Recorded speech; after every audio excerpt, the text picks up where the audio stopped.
pleased to say that we've been joined by the Deputy Chair of UKIP, Suzanne Evans, who's looking remarkably fresh-faced for someone who had to write the party's manifesto, but she is very suitably qualified to answer your questions. So let's dive straight into them. This is a question that has come on social media, Suzanne, from Eddie. Explain how it's worth voting for you, UKIP, when we live in a Conservative safe seat. So this is really a question that boils down to the splitting the vote on the right. Okay. If you vote for UKIP, you might let in Labour.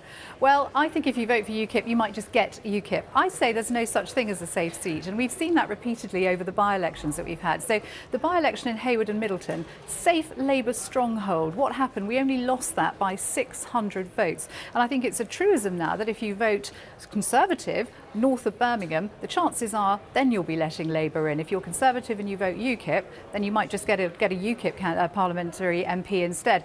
But I believe strongly that you should vote for who you believe in. I'm really not a fan of tactical voting, and I think it takes the voters for mugs, really. Vote who you believe in, not least because one of the things we'll be campaigning for over the next 5 years is a change to the voting system. We want a system where you can vote for an individual who you think will do the job, and then some kind of a top-up list to make sure that every vote really does count. So the more UKIP votes we can get across the country, the more I think we can lobby hard for a change in the system. I was up in Hayward and Middleton last year talking to your candidate up there. There was a bit of frustration that you didn't throw more at it because perhaps you didn't think you could take a seat off Labour. Has that changed, that strategy changed this time? I think what happened is obviously we had Douglas Carswell on the same day who defected to UKIP, and we had to get him back in. And we simply don't have the resources of the bigger parties. They've got far more money to throw at things than we have.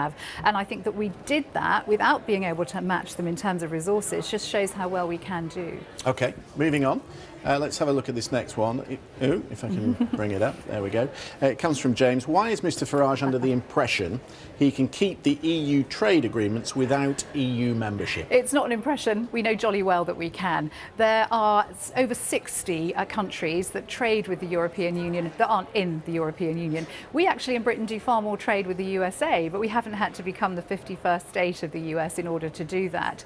There are even, if you look at the top 10 countries that the EU imports from, they don't have any kind of trade agreement with the EU at all. So we're talking about America, we're talking about Russia, China, India, Brazil.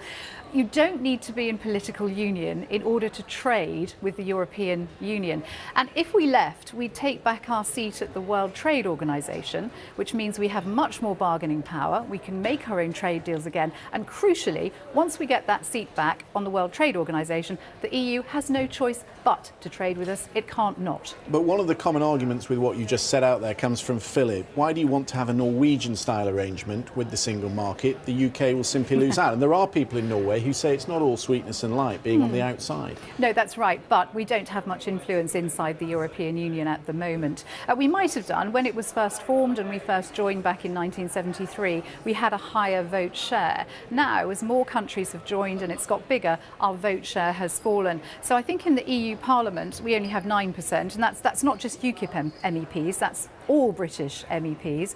In the Council of Ministers, I think our vote share is even smaller still. So those people that say we'll lose influence, we don't have much at the moment. You know, we're the world's 5th largest economy. We're the 7th largest manufacturing nation, the world's 4th largest exporter. We have influence outside. OK. This one from Louise Shaw. Do you have a plan ready to implement if backing out of the EU doesn't work or doesn't benefit the economy? I mean, you've been doing the sums in your manifesto. Yes, you can put a figure on what it costs us to pull out, but you don't know what kind of jobs are going to be lost. Well, I dispute that any jobs will be lost. There's this myth that 3 million jobs will go if we leave the European Union, and I'd really like to put that one to bed. It comes from a specific report which said if we left the European Union, very few jobs would be at risk. It said there are, I think, 2.5 million jobs directly linked to trade in the EU and about another 500,000 indirectly linked. But that report made it crystal clear that the jobs were safe because, again, the jobs depend on trade, not EU membership. And the author of that report, because the sort of people that want to stay in the EU tried to spin it, and the author of the report actually used the words pure Goebbels for what he was talking about. But would you say that maybe in the short term there could be an effect on the UK economy? There might be, and I think what would be more damaging actually is the scaremongering from big businesses who have everything to gain by staying in the European Union at the expense of smaller businesses. They can handle the burden of regulation. We've been launching our small business policy today. Small businesses really come out of it very, very badly on the whole. And I think, as I say, back at the World Trade Organization, we can open our market globally to the rest of the world, and I think we'll thrive. Okay. Would UKIP support a constitutional overhaul with an elected head of state and an elected second chamber in Parliament, the House of Lords? Gosh, I'm not sure we have a party position on this, to be honest. My personal opinion, and I'll give you, it's got to be a personal opinion, is that I quite like the House of Lords as it is, personally. I think it's too big, and I really don't like the political interference. But I think to have that sort of stopgap second chamber, in a sense being one step removed from politics, is quite good for democracy. But it's too big at the moment, and there is too much political influence. Do you like the French system, a president with a prime minister elected? No, not particularly. Not because I don't like the French. I love the French, but I just don't like the idea. I think the way we've got it is right. We just want more power in Westminster and take it back from Brussels. Okay. I don't think the questions come from this fella, but we'll move on. What would UKIP do to resolve the immigrant situation in Calais? I've been there myself. Yeah. They opened last month the first accommodation centre, yes. Permanent accommodation centre since Sangatte. We get a lot of stick from the mayor in Calais that Britain doesn't do enough. What would you do about it? Yeah, I think when Sangatte 2, as we call it, reopened again, it was a really disappointing day, because I remember Sangatte closing and we all breathed a sigh of relief.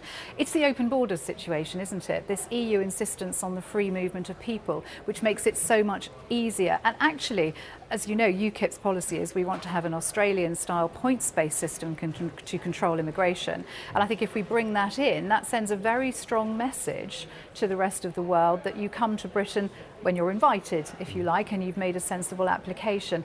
I think that will obviously definitely resolve the crisis. They'll still come if we pull out of the European Union. But then we also have our benefits system. We say you won't be able to claim any benefits in Britain until you've been here and paid tax and national insurance for 5 years. Again, that will act as a huge disincentive.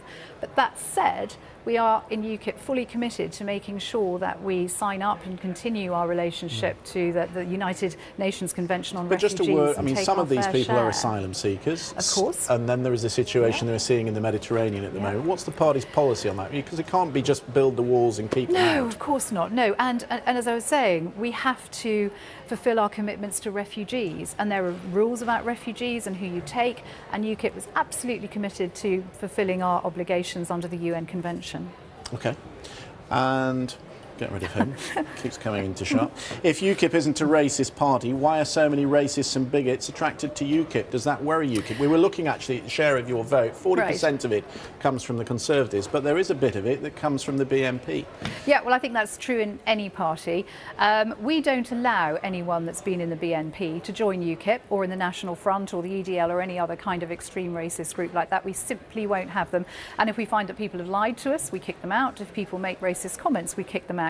I wish I could say the same for the other parties, because I can't, because there are people in the Labour Party who I think used to be, who are councillors, who used to be BNP members, as I understand it. This question comes up a lot, obviously, so it's nice to be able to address it. I actually keep a tally of racist, homophobic, criminal, fraudulent activity in the other parties that the media tends, unfortunately, not to report. And my tally so far, just this year, is 291. Okay. So we're not alone with having problems, but we do try and deal with them. Before I let you go, I just want you to comment on our poll of polls. I got some stick yesterday, I do from time to time, about what I say is happening with the polls. I'm going to just move that to the last 6 months. And I said, is this a trend developing? So we've got the high point of UKIP over here. This is around Clacton, Rochester and Strood, the high point up near 20%. And now we're down at 13%. If it is a trend, it's a weak one, but it's downward. Okay, well, the first thing I think is in the last 7 days we've gone up in the polls. Every single polling company that has done a poll has shown UKIP on the rise. I think there's two things going on here. I think our manifesto launch was a great success, and people are looking at our policies and they're liking what they see. And if you actually talk to people on the streets and you say, right, this is a policy idea, what do you think? They love it. So first thing, look at UKIP's policies, and that will make a difference to the polls. Secondly, not all the polls prompt for UKIP. They ask you if you're going to vote Labour, Conservative or Lib Dem. So you have to be quite a brave person to say, well, actually, I'm going to vote UKIP. So we talk about shy UKIP, and we do actually believe there are a lot of voters out there who are very supportive but aren't necessarily coming forward. But as I say, certainly in the last 7 days, we've gone up as much as 3 points in the poll. OK, and just looking at that, it's interesting that the Conservatives and Labour back again neck and neck. So Constant not a collapse switching. in your vote that the Conservatives will be hoping that's the other for. thing about the UKIP vote. Once you've made the decision to leave the other parties and come to UKIP, you stay with us. It feels like home and you're happy to be there. OK, Suzanne Evans, Deputy Chair of UKIP, Pleasure. thanks for coming in to answer the viewers' questions. If you want to send your questions, do. It's hashtag BBC Ask This. Send them in on social media and we'll get them answered. You'll get used to getting stick on a daily basis. I have. Thanks. Mostly from you. You're not wrong. Christian, thanks very much.